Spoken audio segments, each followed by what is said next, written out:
ଶ୍ରୋତାବନ୍ଧୁ ସମସ୍ତଙ୍କୁ ଅଭିନନ୍ଦନ। ଆମେ ସଂସାରୀ କେତେବେଳେ ହସୁଛେ ତ କେତେବେଳେ କାନ୍ଦୁଛେ, କେତେବେଳେ ମୁହଁ ଶୁଖେଇ ବସୁଛେ ତ କେତେବେଳେ ଖୋଲା ହସ ହସି ନିଜକୁ ଭାଗ୍ୟବାନ ହେଉଛେ। ଏ ସବୁର କାରଣ କିଏ? ଏ ସବୁର କାରଣ ଆମ ଜିଭ। ଆମେ ଜିଭର ସଞ୍ଚାଳନ ଯଦି ଠିକ୍ ଠାକ୍ କରିପାରିବା ତାହେଲେ ଆମକୁ ଅତି ଅଧିକ ମିତ୍ର ମିଳିବେ। ବିଜ୍ଞମାନେ କହିଲେ, ଯଦି ପାରୁଛ ଏକାଧିକ ମିତ୍ର ସୃଷ୍ଟି କର, ଗୋଟେ ହେଲେ ଶତ୍ରୁ ସୃଷ୍ଟି କରନି। ଭାଗବତରେ ଲେଖା ହେଲା, ବିନୟ ମଧୁର ବଚନ କହି ତୋଷିବ ପ୍ରାଣୀ ମନ। ବିନୟ ମଧୁର ବଚନ କହି ତୋଷିବ ପ୍ରାଣୀ ମନ। ଆମେ ସବୁବେଳେ ବିନୀତ ହେବା, ନମ୍ର ହେବା, ଭଦ୍ର ହେବା ତ ଆମ ପାଇଁ ଏ ସଂସାର ବିନୀତ, ଭଦ୍ର ଆଉ ନମ୍ର ହେବ। ମନର ମୂଳେ ଏ ଜଗତ। ଆମେ ଆଜି ଆଲୋଚନା କରିବା ଆସନ୍ତାକାଲି ବିଷୟରେ ସ୍ୱତନ୍ତ୍ର ଓଡ଼ିଶା ଦିବସ। ଏପ୍ରିଲ 1, ଏପ୍ରିଲ ମାସର ପ୍ରଥମ ଦିନ। ଏ ଦିନ ସୂର୍ଯ୍ୟୋଦୟ 5ଟା 41 ପରେ, ସୂର୍ଯ୍ୟାସ୍ତ 5ଟା 59 ପରେ, ସୂର୍ଯ୍ୟୋଦୟ 5ଟା 41 ପରେ, ସୂର୍ଯ୍ୟାସ୍ତ 5ଟା 59 ପରେ। ଆଉ ଅଶୁଭ ସମୟ ଦିନ 11ଟା 50ରୁ 1ଟା 22। 11ଟା 50ରୁ 1ଟା 22। ଆମେ ଆଜି ଆଲୋଚନା କରିବା, ଟିକେ ମନେ ପକାଇଦେବେ, ଗୁରୁ ଚନ୍ଦ୍ରିକା ଯୋଗ ଉପରେ। ଗୁରୁ ଚନ୍ଦ୍ରିକା ଯୋଗ ଯାହା କାଲି ଆରମ୍ଭ କରିଥିଲେ, ତାହେଲେ ଆଜି ପରିସମାପ୍ତି କରିବା। ମେଷ ରାଶି।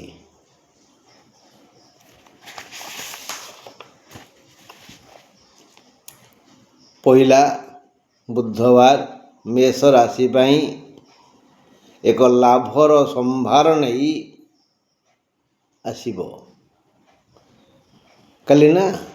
କାଲି ଆସିବ, ବୁଧବାର କାଲି। ତେଣୁ ଏକ ଲାଭର ସମ୍ଭାର ନେଇ ବୁଧବାର ମେଷ ରାଶି ଘରକୁ ଆସିବ। ବ୍ୟକ୍ତି ଚରିତ୍ରାନୁସାରେ ଏ ଲାଭ ଭିନ୍ନ ଭିନ୍ନ ହେବ। ଦୈନନ୍ଦିନ ବୃତ୍ତି ବ୍ୟବସାୟରେ ଉନ୍ନତି ଘଟିବ। ପାରିବାରିକ ଜୀବନରେ ସାଧାରଣ ଝମେଲା ହୋଇଯାଇପାରେ, କାରଣ ମେଷାଧିପତି ମଙ୍ଗଳ, ବାରାଧିପତି ବୁଧ, ଏହି ଦୁଇ ଗ୍ରହଙ୍କର ପଡ଼େନି। ତେଣୁ ମଝିରେ ମଝିରେ ପରିବାରରେ ଟିକିଏ ଝମେଲା ହେବ। ସାମାଜିକ ଜୀବନରେ ସୁନାମ ମିଳିବ। ବ୍ୟବସାୟୀଙ୍କ ପରି ପ୍ରତ୍ୟହ ଅର୍ଥ ଧରୁଥିବା, କଞ୍ଚା ପଇସା ଧରୁଥିବା ସମସ୍ତ ବୃତ୍ତିଜୀବୀ ଲାଭବାନ ହେବେ। ସମସ୍ତେ। ଆଉ ଶାରୀରିକ ସମସ୍ୟା ପ୍ରାୟ ନାହିଁ। ଭ୍ରମଣ ଆନନ୍ଦ ମିଳିବ।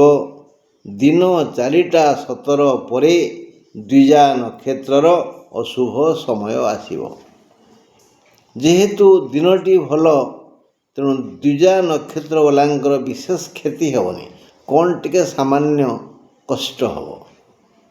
ବୃଷ ରାଶି 1 ତାରିଖ ବୁଧବାର ବୃଷ ରାଶି ପାଇଁ ଏକ ଶୁଭ ସମାଚାର ନେଇ ଆସୁଛି। ଉତ୍ତମ ସମ୍ବାଦ ଶୁଣିବେ। Good news for you.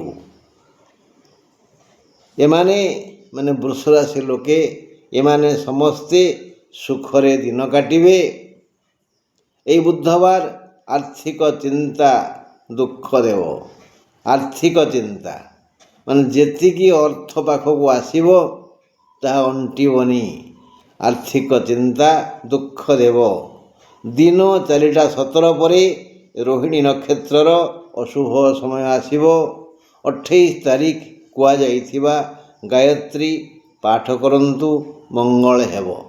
ନିକଟରେ ମୁଁ ସବୁ ଦେବତାଙ୍କ ଗାୟତ୍ରୀ ପଢ଼ି ଶୁଣାଇଥିଲି, ତାକୁ ମନେ ରଖନ୍ତୁ, ଶ୍ରଦ୍ଧାର ସହ ପାଠ କରନ୍ତୁ, ମଙ୍ଗଳ ହେବ। ବିଧାତା ବୁଧବାର ବୃଷ ରାଶିଧାରୀ ଜନତାଙ୍କୁ ସୁଖରେ ରଖିବେ। ପ୍ରିୟ ପରିଜନଙ୍କ ଗହଣରେ ସମୟ କାଟିବ। ଆର୍ଥିକ ସମସ୍ୟା ହେଲେ ବି ଏମାନେ ସମସ୍ତେ ସୁଖରେ ରହିବେ। କଂସାରେ କଂସାଏ ଦହି ନ ମିଳିପାରେ, ଯେଉଁ ଗିନାରେ ଅଧଗିନା ଦହି ମିଳିବ ତାହା ସ୍ୱାଦିଷ୍ଟ ହେଇଥିବ। ସୁଖରେ ରହିବେ ସମସ୍ତେ। ମିଥୁନ ରାଶି ବୁଧବାର ଏପ୍ରିଲ 1 ମିଥୁନ ରାଶି ପୁନର୍ବସୁ ନକ୍ଷତ୍ରର ଅଶୁଭ ସମୟ ହେବ। ଦିନ 4ଟା 17 ପରେ। ଦିନଟି ଠିକ୍ଠାକ୍ ନହେଲେ ବି ସେତେ ଖରାପ ନୁହେଁ। ଟିକେ ଜଗି ରଖି ରହିବା, ଚଳିବା, କାରଣ ଆଜି ଅପମାନିତ ହେବାକୁ ପଡ଼ିପାରେ। ଆଲୋ ସଖୀ ଆପଣା ମହତ ଆପେ ରଖି, ଉପର ମୁହଁ ତଳକୁ ହେଲେ ମଣିଷ ଜୀବନ ଦି କଡ଼ା। ତେଣୁ ସମ୍ମାନକୁ ଜଗନ୍ତୁ। ଆଜି ମିଥୁନ ରାଶିର ଲୋକେ ସମ୍ମାନ ହାନି ହେବାର ଭୟ ଅଛି। ସତର୍କ ହୋଇ ଚଳନ୍ତୁ। 28 ତାରିଖରେ କୁହାଯାଇଥିବା ଗାୟତ୍ରୀ ଶ୍ରଦ୍ଧାରେ ପାଠ କରନ୍ତୁ, ମଙ୍ଗଳ ହେବ। ଦୂରଯାତ୍ରା କଲେ ବଡ଼ ହଇରାଣ ହେବେ। ଦେହ ଅସୁସ୍ଥ ହେବ।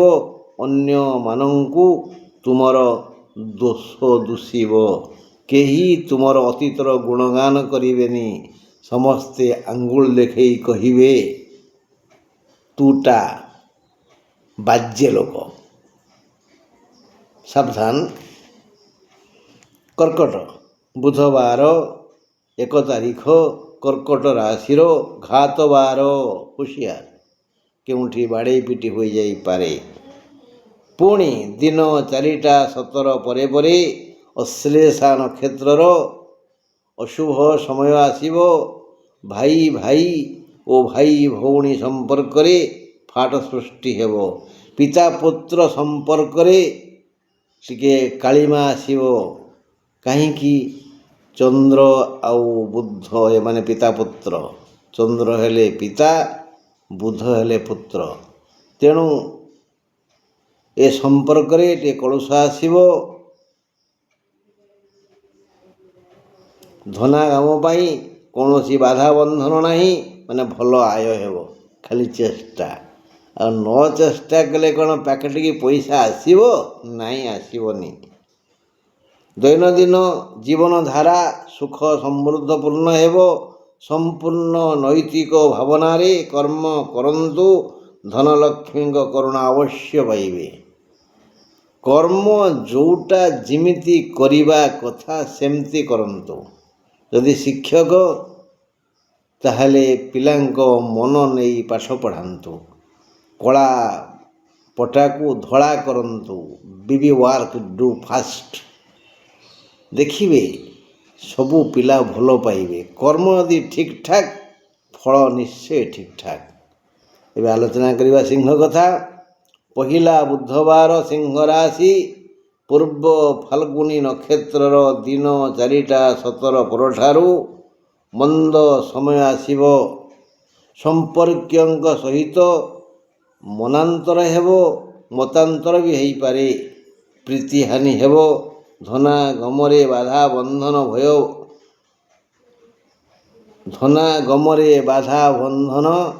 ଭୟ ନାହିଁ। ଧନ ଆସିବ, କିନ୍ତୁ ମନ ବୁଝିବନି।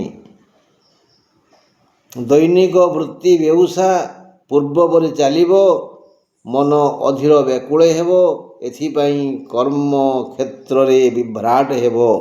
କର୍ମରେ ଯେହେତୁ ଅବହେଳା କରିବେ, ତେଣୁ କାଲିକି ତ ଏହା ଅତୀତ ହେଇଯାଇଥିବ, ଭାରି ପସ୍ତେଇବେ। କର୍ମକୁ ଅବହେଳା କରନ୍ତୁନି। ସେଥିପାଇଁ କୁହାହେଲା 28 ତାରିଖରେ କୁହାଯାଇଥିବା ଗାୟତ୍ରୀକୁ ଶ୍ରଦ୍ଧାର ସହିତ ପାଠ କରନ୍ତୁ, ମଙ୍ଗଳ ହେବ। କନ୍ୟା କଥା, ବୁଧବାର 1 ତାରିଖ, କନ୍ୟା ରାଶି, ହସ୍ତା ନକ୍ଷତ୍ରର ଦିନ 4ଟା 17 ପରଠାରୁ। ହସ୍ତା ନକ୍ଷତ୍ରର ଟିକେ ସତର୍କ ରହିବା ଉଚିତ। ପୂର୍ବ ଦିନଠାରୁ ଆଜି ବୁଧବାର ଅଧିକ ସୁନ୍ଦର ଦିଶିବେ। ଦର୍ପଣ ଦେଖନ୍ତୁ, କାଲି କେମିତି ଦୁଶୁଥିଲେ, ଆଜି କେମିତି ଦୁଶୁଛନ୍ତି। ନିଜକୁ ଭିତରୁ ଆହ୍ୱାନ ଆସିବ, ମୁଁ ଆଜି ସୁସ୍ଥ ସବଳ ବଳିଆନ। ଏ ଭାବନା, ଏ ଅହଙ୍କାର ଆଜି ମନକୁ ଆସିବ। କାହାର? କନ୍ୟା ରାଶି ଜନତାଙ୍କର। ଆଜି ବୁଧବାର ଅଧିକ ସୁନ୍ଦର ଦିଶିବେ। ନିଜକୁ ସୁସ୍ଥ ସବଳ ମନେ କରିବେ। କିଛି ମୂଲ୍ୟବାନ ଉପହାର ମିଳିବ ବା କିଛି କିଣିବେ। ପ୍ରିୟ ପରିଜନ ବହୁ ଆଦର କରିବେ। ମିତ୍ର ସମ୍ଭାଷଣ କରିବେ, ଆଉ ସେ ସମ୍ଭାଷଣରେ ମଧୁବର୍ଷଣ ହେବ। ଆହାର ବିହାର, ଶୟନ, ପଠନ, ଭ୍ରମଣ ଇତ୍ୟାଦିରେ ଶାନ୍ତି ପାଇବେ। ଦୈନନ୍ଦିନ ବୃତ୍ତିରେ ବିକାଶ ହେବ। ଆୟ ଅମଳରେ ଆଦୌ ବାଧାବନ୍ଧନ ନାହିଁ, ହେଲେ ଚେଷ୍ଟା। ପରଚର୍ଚ୍ଚା କରନ୍ତୁନି, ବରଂ ଅନ୍ୟର ପ୍ରଶଂସା କରନ୍ତୁ। ଗୋଟିଏ କଥା ମନେ ରଖିଥିବେ, ଠିଆ ହେଇ ବୁଣିଥିଲେ ବସିକରି ଖାଇ। ଯେମିତି ବୁଣିବେ ତାର 6 ଗୁଣ ତୋଳିବେ। ବନ୍ଧୁ, ଆମେ ଯେଉଁ ଆଲୋଚନା କରିବା ଗୁରୁଚନ୍ଦ୍ରିକା ଯୋଗ, ସେଟା ପ୍ରଥମେ ବୁଝିବାକୁ ପଡ଼ିବ ଯେ ଗୁରୁ କେଉଁଠି ଅଛନ୍ତି, ଚନ୍ଦ୍ର କେଉଁଠି ଅଛନ୍ତି, ଚନ୍ଦ୍ରର ଶକ୍ତି କେତେ, ଗୁରୁଙ୍କର ଶକ୍ତି କେତେ। ଯଦି ଏମାନେ ଉଭୟ ଶକ୍ତିଶାଳୀ, ତାହେଲେ ଉଭୟଙ୍କର ମିଳନରେ ଏକ ସୁନ୍ଦର ଶକ୍ତି ଉତ୍ସ ଉଠିବ। ଆଉ ସେ ବୃହସ୍ପତିଙ୍କ ଅନ୍ତର୍ଦଶାରେ, ଚନ୍ଦ୍ରଙ୍କ ଅନ୍ତର୍ଦଶାରେ ବୃହସ୍ପତିଙ୍କ ଦଶା ପଡ଼ିଥିବ। ବୃହସ୍ପତି ଅନ୍ତର୍ଦଶା ଆଉ ଚନ୍ଦ୍ରଙ୍କ ଅନ୍ତର୍ଦଶା। ସେମିତି ଚନ୍ଦ୍ର ମହାଦଶା ପଡ଼ିଥିବ, ସେଥିରେ ବୃହସ୍ପତିଙ୍କ ଅନ୍ତର, ଚନ୍ଦ୍ରଙ୍କ ଅନ୍ତର। ଏହି 4ଟା ଅନ୍ତର ଫଳ ଆପଣଙ୍କୁ ସମସ୍ତ ମନସ୍କାମନା ପୂର୍ଣ୍ଣ କରିବ। ସିଏ ଯେଉଁ ଘରର ମାଲିକ ହେଇଥିବେ, ସିଏ ବୃହସ୍ପତି ଆଉ ଚନ୍ଦ୍ର ଯେଉଁ ଘରର ମାଲିକ ହେଇଥିବେ, ସେଇ ଘରର ବିକାଶ ହେବ। ଆଉ ଏ 2 ଗ୍ରହ ଯେଉଁ ଘରକୁ ଦେଖିବେ, ମାନେ ବିଶେଷ କରି ଯେଉଁଠି ଥିବେ ସେଠାରୁ ସପ୍ତମ ଘରକୁ ଦେଖିବେ, ସେ ସପ୍ତମ ଘରର ମଙ୍ଗଳ ହେବ ଯେଉଁଠି ଥିବେ। ତା ଛଡ଼ା ବୃହସ୍ପତିଙ୍କ ଦୃଷ୍ଟି ପଞ୍ଚମକୁ ପଡ଼େ ଆଉ ନବମକୁ ପଡ଼େ। ତେଣୁ ଆଗେ ଦେଖନ୍ତୁ ସେ ଦୁହେଁ କେଉଁଠି ଅଛନ୍ତି। ସେ ଦୁହେଁ ନିର୍ଭୁଲ ତ, ସେ ଦୁହିଁଙ୍କର ବଳାବଳ ଯଥେଷ୍ଟ ବେଶୀ ତ, ତେବେ ହିଁ ଭଲ ଫଳ ପାଇବେ। ବନ୍ଧୁ, ଆମେ ଆସନ୍ତାକାଲି ଆଉ କିଛି ଆଲୋଚନା କରିବା। ଏବେ ଯିବା କାହାକୁ ଯିବା? ତୁଳା ପାଖକୁ। ଏପ୍ରିଲ 1 ତାରିଖ ବୁଧବାର, ତୁଳା ରାଶି ପୁରୁଷଙ୍କର ଘାତ ଚନ୍ଦ୍ର। ପୁଣି ଦିନ 4ଟା 17ରୁ ବିଶାଖା ନକ୍ଷତ୍ରର ଅଶୁଭ ସମୟ ଆସିଯିବ। ଦିନଟି ଆଦୌ ଶୁଭପ୍ରଦ ନୁହେଁ। ଏଣୁ 28 ତାରିଖରେ କୁହାଯାଇଥିବା ଗାୟତ୍ରୀକୁ ଶ୍ରଦ୍ଧା ଓ ବିଶ୍ୱାସରେ ପାଠ କରନ୍ତୁ ନା, ଅବଶ୍ୟ ମଙ୍ଗଳ ହେବ। ଆଜି ବ୍ୟୟ ବଢ଼ିଯିବ, ଦେହ ଅସୁସ୍ଥ ହେବ, ଯନ୍ତ୍ରଣା ଅସହ୍ୟ ହେବ। ଦୂରଯାତ୍ରା ନିଷେଧ। ଯଦି ଯିବେ ଅଧ ବାଟରେ ହଇରାଣ ହେବେ। ଅବଶ୍ୟ ନିଜ ଲୋକେ ପାଖେ ପାଖେ ରହିବେ, କିନ୍ତୁ ଚିନ୍ତା କେହି ନେବେନି, ଦୁଃଖ କେହି ହରଣ କରିବେନି। ସମସ୍ତେ ଆହା ଚୁ ଚୁ କହିବେ। ଔଷଧ ଆଣିକି ଦେବେ, ଆଉଁସି ଦେବେ। ଯେଉଁ ଯନ୍ତ୍ରଣା ହେବ ସେ କଥା କିଏ ନେବ? ତେଣୁ ଭାବି ଚିନ୍ତି ଏବେଠୁ ହୁସିଆର ହେଇଯାଆନ୍ତୁ। ସତ୍ ଚିନ୍ତା କରନ୍ତୁ, ସତ୍କର୍ମ କରନ୍ତୁ। ସୁଖସ୍ୟ ଦୁଃଖସ୍ୟ ନ କୋପି ଦାତା। ଏ ଧାରା ମନେ ରଖିଥିବେ, କେହି କାହାକୁ ସୁଖ ଦିଏନି କି ଦୁଃଖ ଦିଏନି।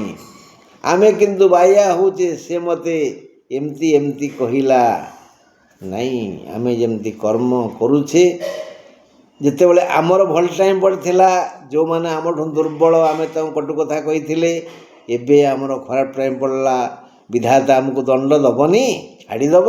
କ'ଣ ଗେହ୍ଲା ପୁଅ ବିଧାତାଙ୍କର ଆପଣ? ନାଇଁ ନାଇଁ ନାଇଁ ନାଇଁ ନାଇଁ ନାଇଁ ନାଇଁ ନାଇଁ ନାଇଁ ନାଇଁ ନାଇଁ।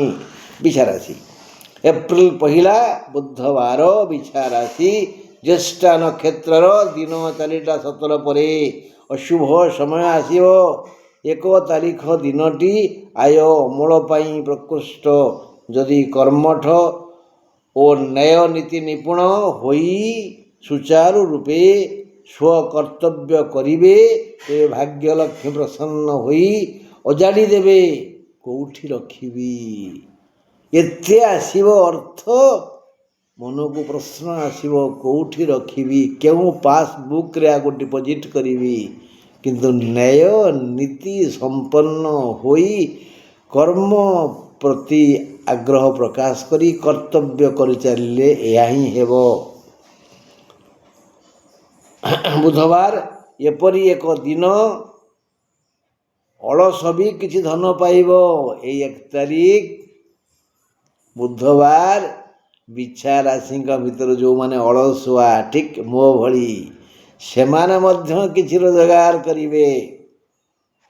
ଦେହ ମୁଣ୍ଡ ସମସ୍ୟା ନାହିଁ, ବନ୍ଧୁଙ୍କ ସହ ମିଳନ ଯୋଗ ଅଛି। ଧନୁ କଥା ବୁଝିବା। ଏପ୍ରିଲ 1 ତାରିଖ ବୁଧବାର, ଧନୁରାଶି ମହିଳାଙ୍କର ଘାତ ଚନ୍ଦ୍ର, ଦିନ 4ଟା 17 ପରେ ପୂର୍ବାଷାଢ଼ା ନକ୍ଷତ୍ରର ଅସୁବିଧା ହେଲା ଭଳି ସମୟ ଆସିବ। ଏଣୁ 28 ତାରିଖରେ କୁହାଯାଇଥିବା ଗାୟତ୍ରୀ ଶ୍ରଦ୍ଧାରେ ପଢ଼ନ୍ତୁ, ମଙ୍ଗଳ ହେବ। ବୁଧବାର କର୍ତ୍ତବ୍ୟ ପ୍ରତି ସଚେତନ ହୋଇ କର୍ମ କଲେ ଭଲ ଆୟ ହେବ, ହାତ ବନ୍ଦ ହେବନି। ଯେଣୁ ବୁଧ ସହ ଗୁରୁଙ୍କର ମଧୁର ସମ୍ପର୍କ ନାହିଁ, ତେଣୁ ସାମାନ୍ୟ କଳହ ହୋଇପାରେ। କର୍ମର ସାଫଲ୍ୟ ଆପଣଙ୍କୁ ମିଳିବ, ସାଫଲ୍ୟମଣ୍ଡିତ ହେବେ। ହଁ, ଏବେ ଆମେ ଯିବା ମକର ପାଖକୁ। ଉତ୍କଳ ଦିବସ ବୁଧବାର ପଡ଼ୁଛି। ଏ ଦିନ ମକର ରାଶି ଶ୍ରବଣା ନକ୍ଷତ୍ରର ଦିନ 4ଟା 17 ଠାରୁ ଅଶୁଭ ସମୟ ଆସିଯିବ। ବାପାଙ୍କର ଦେହ ଖରାପ ହେଲା କି, ଏ ଖବର ବି ଆସି ପହଞ୍ଚିବ। 28 ତାରିଖରେ କୁହାଯାଇଥିବା ଗାୟତ୍ରୀ ପାଠ କରନ୍ତୁ, ଶ୍ରଦ୍ଧା ବିଶ୍ୱାସରେ ଏହା ପାଠ କଲେ ମଙ୍ଗଳ ହେବ। ଦିନଟି ସାରା ଆପଣଙ୍କୁ ଅସୁବିଧା ବୋଧ ହେବ, ଅପମାନ ହେଲା ଭଳି ଘଟଣା ଘଟିଯାଇପାରେ। ଏଣୁ ଜଗି ରଖି ବ୍ୟବହାର କରନ୍ତୁ। ଧନ ପାଇଁ କାହା ପାଖରେ ହାତ ପାତନ୍ତୁନି କି କାହାକୁ ପରାମର୍ଶ ଦିଅନ୍ତୁନି। ଯଥା ସମ୍ଭବ ଚୁପ୍ ରହନ୍ତୁ। ଶାସ୍ତ୍ର କହିଲେ ମୌନିନଃ କଳହୋ ନାସ୍ତି। ଯିଏ ମୌନ ରହେ ତା ସାଙ୍ଗରେ କାହାର କଳହ ହୁଏନି। ଯିଏ ମୌନ ରହେ ସେ ସମସ୍ତଙ୍କ କଥାକୁ ଶୁଣେ, ବିଚାର କରେ, ତାପରେ ତାର ନ୍ୟାୟ ନିଷ୍ପତ୍ତି ଅନ୍ୟବେଳେ ଦିଏ, ସେତେବେଳେ ନୁହଁ। ଆମେ ଏବେ ଆଲୋଚନା କରିବା କୁମ୍ଭ କଥା। ଏପ୍ରିଲ 1 ବୁଧବାର, କୁମ୍ଭ ରାଶି, ପୂର୍ବଭାଦ୍ରପଦ ନକ୍ଷତ୍ରର ଦିନ 4ଟା 17 ଠାରୁ ଅଶୁଭ ସମୟ ଆସିବ। ବହୁ ସମସ୍ୟା ସୃଷ୍ଟି ହେବ। ଦିନଟି ଦୁଃଖପ୍ରଦ ହେବ। କାହା ସହ କଳହ ବି ହୋଇପାରେ। ମିତ୍ରଙ୍କୁ ଆପଣ ଅମିତ୍ର ଭାବିବେ ଓ ଆପଣଙ୍କ ବ୍ୟବହାର ତାଙ୍କୁ ବାଧିବ। ଦେହ ଖରାପ ହେବ। କୌଣସି କାରଣରୁ ଖଣ୍ଡିଆ ଖାବରା ହୋଇ ରକ୍ତପାତ ହୋଇପାରେ। ଦୈନନ୍ଦିନ ଜୀବନରେ ବାଧା ବନ୍ଧନ ସୃଷ୍ଟି ହେବ। ଆୟ ଅମଳ ଯାହା ନ ହେବା ସଙ୍ଗେ ସମାନ। ଆୟ ଅମଳ ହେବ କିନ୍ତୁ ସେମିତି କିଛି ନୁହଁ, ହ୍ୟାଣ୍ଡ ଟୁ ମାଉଥ୍ ହେଲା। ସେମିତି କିଛି ନୁହଁ। 28 ତାରିଖ କୁହାଯାଇଥିବା ଗାୟତ୍ରୀକୁ ଶ୍ରଦ୍ଧା ବିଶ୍ୱାସରେ ପାଠ କରନ୍ତୁ, ସମସ୍ତ ମନସ୍କାମନା ପୂର୍ଣ୍ଣ ହେବ। ଗୋଟେ ପଏଣ୍ଟ, ଦେଇଥିଲେ ପାଇ ନନା ଦେଇଥିଲେ ପାଇ। ଏ ଗୀତ କିଏ ଗାଆନ୍ତି? ଚକୁଳିଆ ପଣ୍ଡା। ପଡ଼ିଆ ବାଡ଼ିରେ ନନା ଗୋଧନ ଚରାଇ, ଦେଇଥିଲେ ପାଇ ନନା ଦେଇଥିଲେ ପାଇ।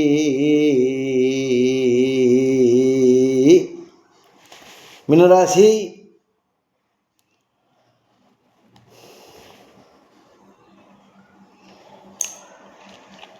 ଆଜି 4ଟା 17 ପରେ ବୁଧବାର ମୀନ ରାଶି ରେବତୀ ନକ୍ଷତ୍ର ପାଇଁ ଅଶୁଭ ସମୟ ଆସିବ। ଆଜି ଖୁସିରେ ଦିନଟି ଯିବ, ଖୁସି ଖବର ଶୁଣିବେ। ଏ ରାଶିର ବୁଦ୍ଧିମାନ ଲୋକେ ଅର୍ଥ ରୋଜଗାର ପାଇଁ ଆଜି ଯତ୍ନଶୀଳ ହେବେ। ଆର୍ଥିକ ମାନଦଣ୍ଡ ସୁଦୃଢ଼ ପାଇଁ ଆଜି ଏକ ଅସଲ ଦିନ। ତେଣୁ ମୀନ ରାଶିର ସମସ୍ତ ବ୍ୟକ୍ତି ସମୁଦାୟ ଆଜି ନିଜ କର୍ମକ୍ଷେତ୍ରକୁ ଦୁଧିଆଳି ଗାଈ ଭାବନ୍ତୁ, କଳ୍ପବୃକ୍ଷ ଭାବନ୍ତୁ, ଗଙ୍ଗା ନଦୀ ଭାବନ୍ତୁ, ଯତ୍ନ ନିଅନ୍ତୁ।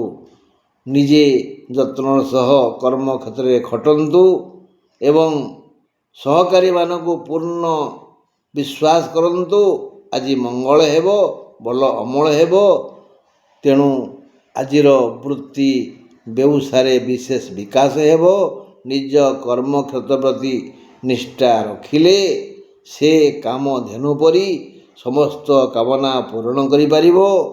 ସ୍ୱାସ୍ଥ୍ୟଗତ ସମସ୍ୟା ନାହିଁ, ଉପହାର ବି ମିଳିପାରେ। ମୁଣ୍ଡ ଝାଳ ତୁଣ୍ଡରେ ମାରି ଆଜି ଖଟିଲେ ବହୁ ଧନ ଆପଣଙ୍କର କରଗତ ହେବ। ବନ୍ଧୁ, କେହି ରହିବେ ନାହିଁଟି। କବି ଲେଖିଲେ ନା, କେହି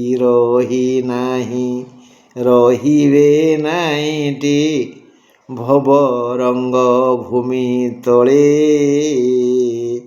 ସର୍ବେ ନିଜ ଅଭିନୟ ସାରି ବାହୁଡ଼ିବେ କାଳ ବଳେ।